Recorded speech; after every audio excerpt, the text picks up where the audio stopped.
in moving on into the other questions, and something that is really important to myself and the other viewers is, can you tell us a little bit about your just religious backgrounds and some of the beliefs that you hold? Sure.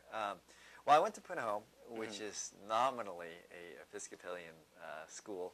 I say nominally because I think even the students at Punahou don't really realize it's a religious institution. But no, I have been going to church. Actually, I've been recently. The church I've been going to is the New Hope Hawaii Kai Church. For myself, my passage through faith and Christianity, really I have to say it came through my wife. I'll be honest, I wasn't very religious at all when I graduated from high school and going through college and law school. It was through my wife. When we first started dating, she initially brought me to church, and of course, initially I was only going because this really cute girl was making me go. But now, actually, I think it is part of the core foundation for me in what I do, and it's a big part of my life. And I think whenever my wife and I miss church for one reason or another, we always feel that there's something missing in an aspect of our lives. More specifically, in terms of my jobs, my duties as a member of the Honolulu City Council, I think my faith, what it does and what it helps me with, is I think it makes me a better leader. It makes me a better member of the Honolulu City Council. And if you can give me a minute, let me just explain here. This is a very important part of our understanding. I think for a lot of elected officials, it is always easy to do the expedient thing. It is always easy to look at a short-term thing and what the short-term gain may be if I vote this way or another way, or if I favor a particular budget item or another. I think my faith, however, gives me a much better grounding and a far better perspective on my job, my duties, and my responsibilities. And what I mean by that here is that I don't always look at things from a perspective of, well, what is the most politically expedient thing? What can get me the most amount of votes? And I know some people view it as a little corny, but when you look at it from a perspective of, well, what would Jesus do? What would you do when you look to the Bible? How would somebody in the same situation vote? It actually, for me, gives me a richer perspective.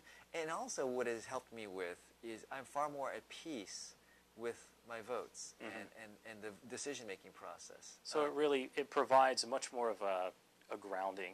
Yes, it does. You know, I think for a lot of my colleagues who are not religious or don't have a lot of deep faith, the most contentious issues before the Honolulu City Council, the issues that are particularly divisive, and you have individuals bitterly, shouting at each other, and sometimes you're casting this vote, and it's very, very difficult. I know for some of my colleagues who don't have a deep grounding in faith, those are the most difficult votes, the votes that they struggle with.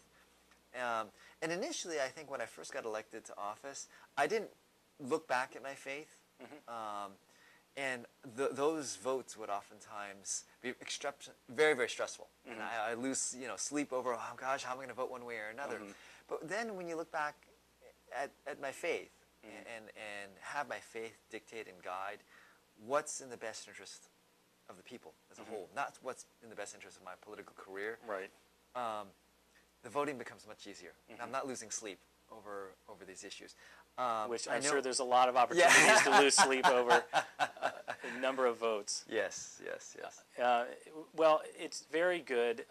It's something that we really need to know because so many of the examples that we've seen in national politics, and I know a number of years ago, I guess about a decade ago now, perhaps more, Hawaii was in the middle of a very tumultuous time with its elected representatives. And so the moral base and the moral foundation is very important.